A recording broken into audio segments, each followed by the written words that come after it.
Hello दोस्तों, मैं Kajal. Welcome to Maya tuition channel. तो दोस्तों, आप सब कैसे हैं? आई होप कि आप सब अच्छे होंगे।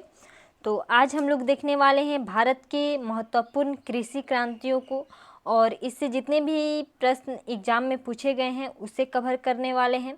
तो चलिए वीडियो को स्टार्ट करते हैं और आज का फर्स्ट क्वेश्चन को देखते हैं।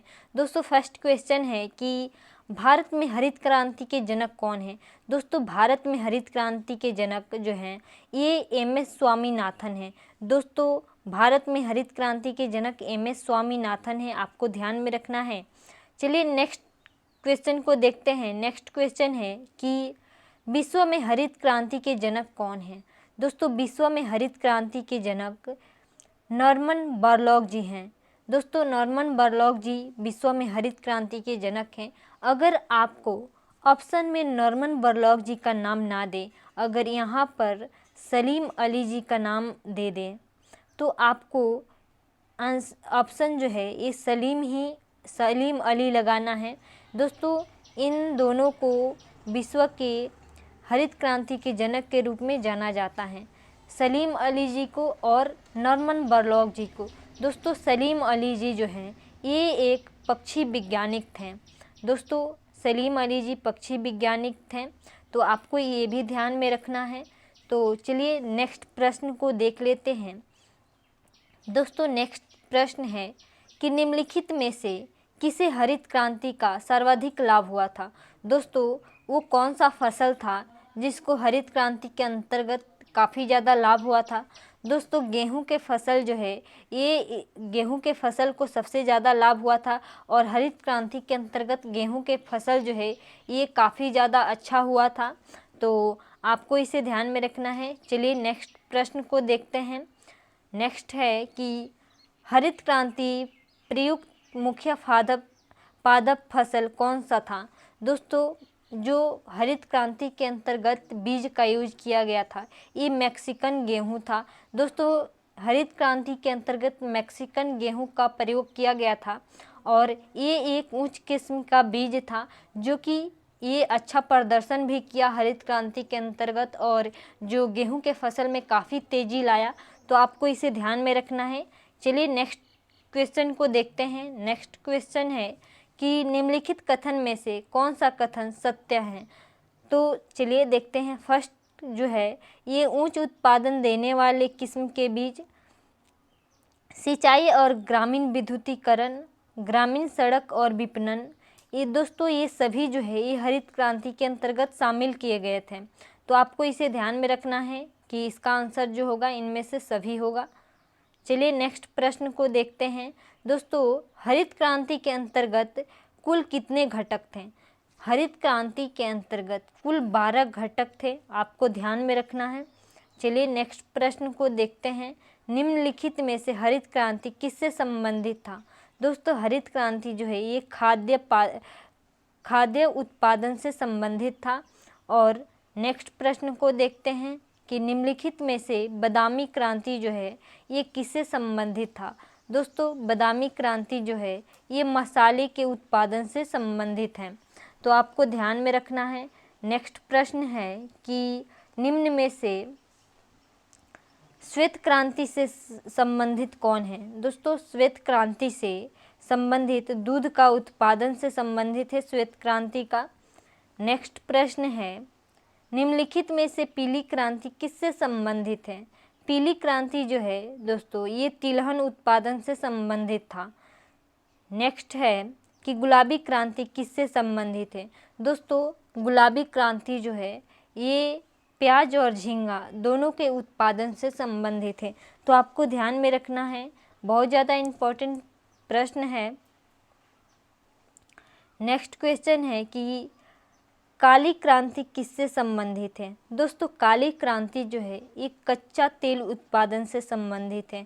दोस्तों, कच्चा तेल का उत्पादन जो है ये भारत में 82% जो है इंपोर्ट किया जाता है, और भारत में अभी जो है तेल में सबसे ज़्यादा कच्चा तेल के उत्पादन करने में राज्य जो है ये असम है।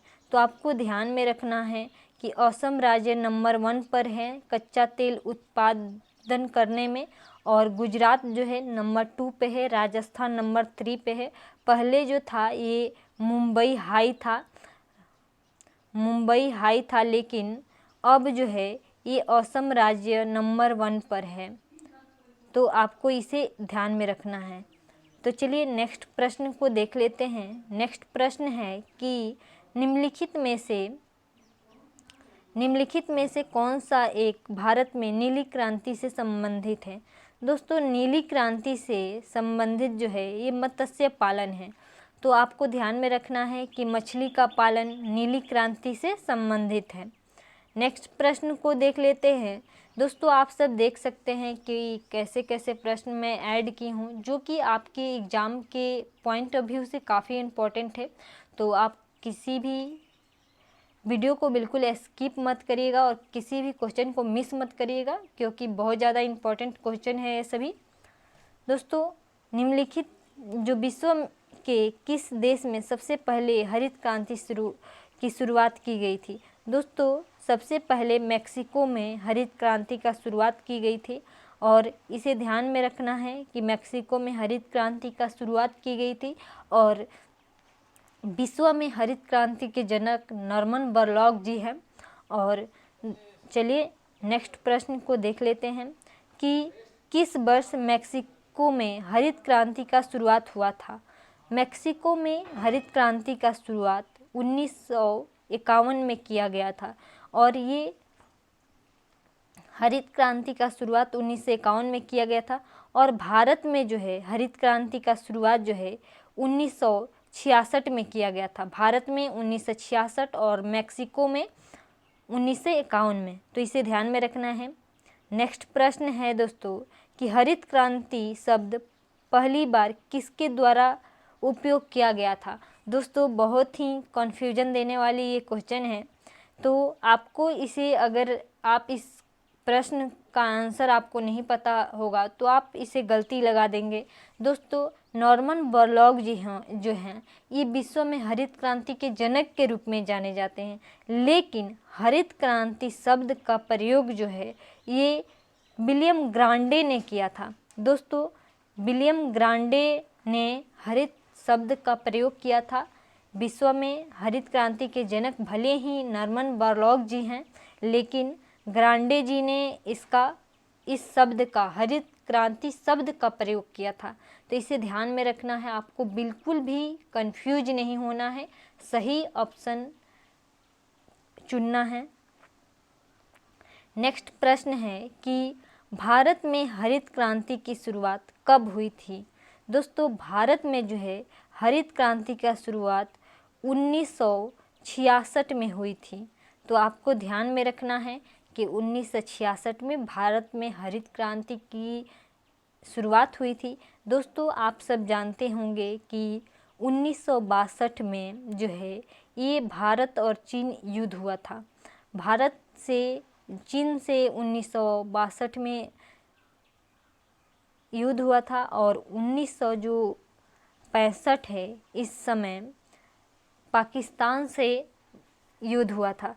तो इस दौरान जो है काफ़ी ज़्यादा जो भारत में अकाल पड़ गया था, और इस अकाल के बाद भारत में हरित क्रांति का शुरुआत 1966 में किया गया था। तो आप इसे ध्यान में रख सकते हैं। चलिए नेक्स्ट प्रश्न को देखते हैं। नेक्स्ट प्रश्न है कि भारत में हरित क्रांति का सर्वाधिक लाभ किस क्षेत्र को हुआ था। दोस्तों भारत में जो है ये आपको बताना है कि ये थोड़ा सा, आप अगर इसको थोड़ा सा ध्यान से समझेंगे तो आपको बिल्कुल समझ में आ जाएगा। दोस्तों जो हरित क्रांति का सर्वाधिक लाभ किसी क्षेत्र का हुआ था, ये उत्तर पश्चिम क्षेत्र का हुआ था। दोस्तों उत्तर पश्चिम क्षेत्र में जैसे कि पंजाब हो गया, उसके बाद से हरियाणा हो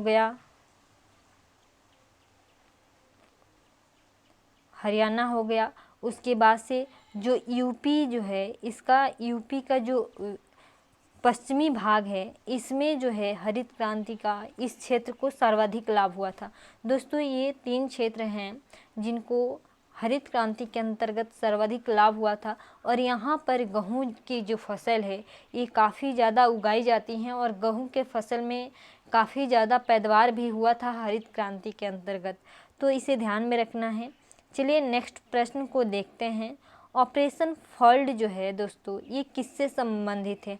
ऑपरेशन फ्लड जो है दोस्तों ये दूध उत्पादन से संबंधित है, तो आपको ध्यान में रखना है। सभी प्रश्न काफ़ी ज़्यादा महत्वपूर्ण हैं। भारत में श्वेत क्रांति के जनक कौन हैं? दोस्तों भारत में श्वेत क्रांति के जनक आपको बताना है कि भारत में श्वेत क्रांति के जनक हैं। अगर आपको इस प्रश्न का आंसर पता है तो आप कमेंट बॉक्स में ज़रूर दीजिएगा कि भारत में श्वेत क्रांति के जनक कौन हैं।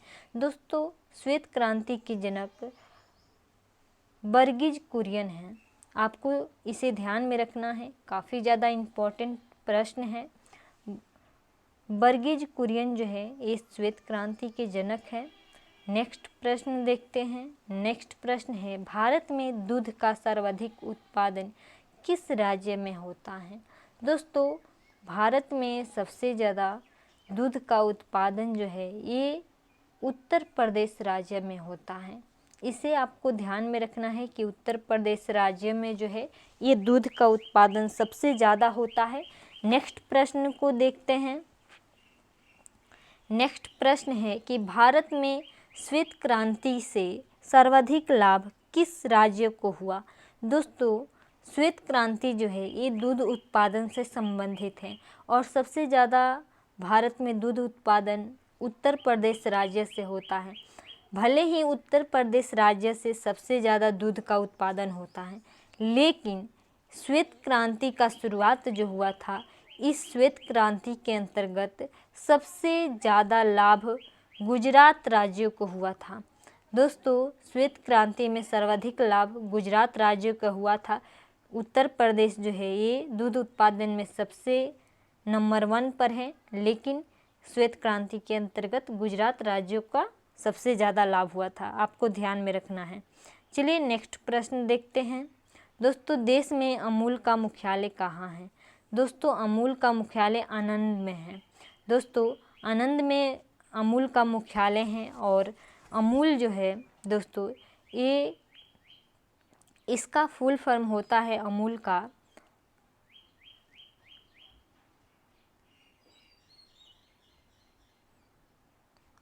का फुल फॉर्म होता है आनंद मिल्क यूनियन लिमिटेड। दोस्तों इसे आपको ध्यान में रखना है कि आनंद मिल्क यूनियन लिमिटेड अमूल का फुल फॉर्म होता है। नेक्स्ट प्रश्न को देखते हैं कि भारत में हरित ऑपरेशन फ्लड की शुरुआत कब हुई थी?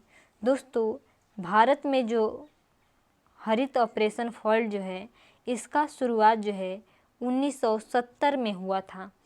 आपको ध्यान में रखना है कि 1970 में ऑपरेशन फ्लड का शुरुआत किया गया था। नेक्स्ट प्रश्न को देखते हैं।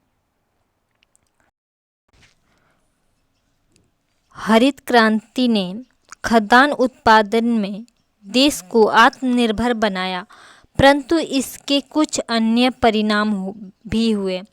निम्नलिखित कथनों पर विचार कीजिए। निम्नलिखित कथन में से कौन सा कथन जो है ये सही है? दोस्तों गेहूं के मामले में सफल था, लेकिन दाल के मामले में ये सफल नहीं था। दोस्तों ये दाल के मामले में सफल नहीं था, ये सही है। इससे अंतर्राज्यीय विषमताएं आई। दोस्तों हरित क्रांति से अंतर्राज्यीय विषमताएं जो है ये बढ़ गई।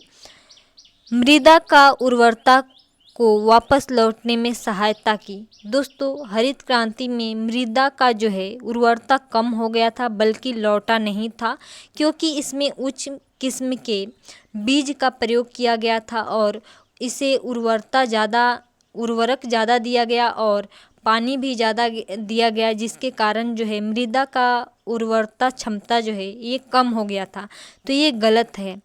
नेक्स्ट है कि कुछ राज्यों में भूमिगत जल स्तर को कम कर दिया गया था, तो ये सही है कि कुछ राज्यों में भूमिगत जल जो है ये कम हो गया था। तो इसका जो है 1 और 2 और 4 जो है ये सही है। ये 4 नंबर, 2 नंबर और 1 नंबर कथन जो है सही है। तो इसका आंसर ए होगा। चलिए नेक्स्ट प्रश्न को देख लेते हैं। नेक्स्ट है कि हरित क्रांति में अधिक उपज देने वाले उन्नत बीजों का प्रयोग हुआ जिसके लिए आवश्यक है। दोस्तों इसमें उन्नत किस्म के बीज, संकर बीज का प्रयोग किया गया था। दोस्तों कम उर्वरक तथा कम पानी, अधिक उर्वरक कम पानी, कम उर्वरक अधिक पानी, अधिक उर्वरक और अधिक पानी। दोस्तों अधिक उर्वरक और अधिक पानी दिया गया था और उन्नत किस्म के बीज का प्रयोग किया गया था, जिसके कारण जो है मृदा का उर्वरता क्षमता जो है ये कम हो गया था हरित क्रांति के दौरान। नेक्स्ट प्रश्न को देख लेते हैं। निम्नलिखित कथनों पर विचार कीजिए। दोस्तों आपके पास 2 कथन दिया गया है। भारत में हरित क्रांति के फलस्वरूप खाद्यान्नों के उत्पादन में वृद्धि हुई थी, ये सही है। और भारत में हरित क्रांति के परिणाम स्वरूप क्षेत्रीय असमानताओं में वृद्धि हुई, दोनों सही है दोस्तों। लेकिन जो बी है ये ए का सही व्याख्या नहीं कर रहा है, इसलिए आंसर डी होगा। चलिए नेक्स्ट प्रश्न को देख लेते हैं। दोस्तों नेक्स्ट प्रश्न है कि इंद्रधनुष क्रांति किससे संबंधित है। इंद्रधनुष क्रांति जो है ये हरित क्रांति, श्वेत क्रांति, नीली क्रांति, ये सभी क्रांति से संबंधित हैं। दोस्तों जो इंद्रधनुष क्रांति है, दोस्तों इंद्रधनुष क्रांति जो है एवरग्रीन क्रांति का संकल्पना का प्रतिपादन किसने किया था। दोस्तों इंद्रधनुष क्रांति की संकल्पना का प्रतिपादन जो है ये एम.एस. स्वामीनाथन ने किया था। एम.एस. स्वामीनाथन भारत में हरित क्रांति के जनक के रूप में जाने जाते हैं। दोस्तों एक प्रश्न मैं आपको और भी बता दूं कि नॉर्मन बोरलॉग जी जो हैं विश्व में हरित क्रांति के जनक के रूप में जाने जाते हैं। इनको नोबेल पुरस्कार से सम्मानित किया गया था और ये नोबेल पुरस्कार जो है दोस्तों उन्हें 1970 में दिया गया था। ध्यान में रखिएगा कि नॉर्मन बोरलॉग जी को 1970 में नोबेल पुरस्कार से सम्मानित भी किया गया था। तो चलिए नेक्स्ट प्रश्न को देख लेते हैं। नेक्स्ट है कि निम्नलिखित में से कौन सुमेलित नहीं है। दोस्तों आपको बताना है कि इसमें से कौन जो है सुमेलित नहीं है। सुनहरा क्रांति जूट से संबंधित नहीं है और रजत क्रांति जो है, सिल्वर क्रांति अंडा से संबंधित है और रजत रेशा क्रांति जो है कपास से संबंधित है। लाल क्रांति या रेड क्रांति कहते हैं मांस से संबंधित है।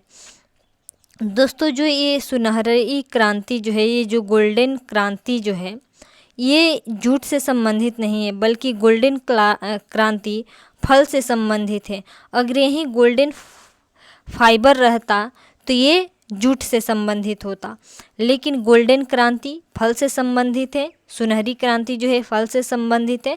आपको ध्यान में रखना है। तो आई होप कि आपको ये वीडियो पसंद आई होगी। अगर वीडियो पसंद आई है तो वीडियो को लाइक करिए, साथ साथ चैनल को सब्सक्राइब कर लीजिए। Thank you for watching this video. तो फिर मिलते हैं नेक्स्ट वीडियो में।